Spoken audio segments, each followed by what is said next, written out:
അല്ല, കോൺഗ്രസ് പാർട്ടി അവരുടെ മുഖം രക്ഷിക്കുന്നതിന് വേണ്ടി നടത്തുന്ന രാഷ്ട്രീയ നാടകമാണിത്. വളരെ വ്യക്തമായി തന്നെ കൃഷ്ണകുമാരി തന്നെ ചാനലുകൾക്ക് മുമ്പിൽ വളരെ വിശദമായി ആ കേസിൻ്റെ നാൾവഴികൾ വിശദീകരിച്ചു കഴിഞ്ഞു.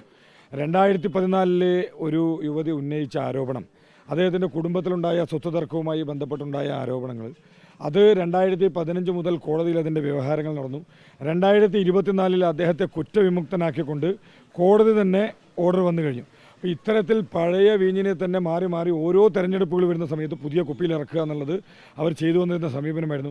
അവർ നിരവധി പത്രസമ്മേളനങ്ങൾ നടത്തി ഈ വിഷയങ്ങൾ ചെയ്തു. 2015 തെരഞ്ഞെടുപ്പിൽ അദ്ദേഹം മത്സരിക്കുന്ന സമയത്ത്, 2020 അദ്ദേഹത്തിൻ്റെ ഭാര്യ മത്സരിക്കുന്ന സമയത്ത്, അങ്ങനെ നിരവധിയായ തവണകളിൽ ഇത്തരത്തിലുള്ള ആരോപണങ്ങൾ വരുന്നത് അതെല്ലാം പൊളിഞ്ഞുപോയ ആരോപണങ്ങളാണ്. ഇത്തരത്തിൽ നനഞ്ഞ പടക്കവുമായി കോൺഗ്രസ് വരുന്നതിൻ്റെ ഉദ്ദേശം രാഹുൽ മാങ്കൂട്ടത്തിൽ MLA സംരക്ഷിക്കുക എന്നത് തന്നെയാണ്.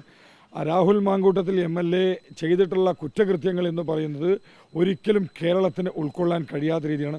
ഇത്തരത്തിൽ ലൈംഗിക വൈകൃതം പിടിച്ച ഒരു രോഗിയെ സംരക്ഷിക്കുന്നതിന് വേണ്ടിയിട്ടാണ് കോൺഗ്രസ് പാർട്ടി ഈ ഒരു നാടകവുമായിട്ട് ഇറങ്ങിയിരിക്കുന്നത്. ഇത്തരത്തിൽ ഒരു സമരം ചെയ്യുന്നതിന് യാതൊരുവിധ ധാർമ്മിക ബോധവും കോൺഗ്രസ് പാർട്ടിക്കില്ല.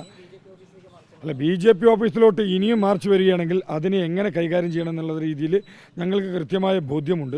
ഇന്നലെ പോലീസ് ഉദ്യോഗസ്ഥന്മാർ ഭാരതീയ ജനതാ പാർട്ടിയുടെ ഓഫീസിൽ വന്ന് പറഞ്ഞതിൻ്റെ അടിസ്ഥാനത്തിലാണ് വളരെ സംയമനത്തോടുകൂടി അതിനെ തുടർന്ന് മറ്റു വിഷയങ്ങളിലേക്ക് നമ്മളൊന്നും കടക്കാതിരുന്നത്. പക്ഷേ പാർട്ടി ഓഫീസ് സംരക്ഷിക്കേണ്ടത് എങ്ങനെയാണെന്നുള്ള ബോധ്യം ഞങ്ങൾക്ക് വ്യക്തമായി തന്നെയുണ്ട്. ഇനിയും BJP ഓഫീസ് കേന്ദ്രീകരിച്ച് പ്രതിഷേധങ്ങൾ തുടരാനാണ് നീക്കമെങ്കിൽ ഇത് തുടങ്ങി വെച്ചത് നിങ്ങളാണ്. അത് എങ്ങനെ അവസാനിപ്പിക്കേണ്ടത് എന്നുള്ള ബോധ്യം BJPയുടെ പ്രവർത്തകർക്ക് കൃത്യമായിട്ടുണ്ട്.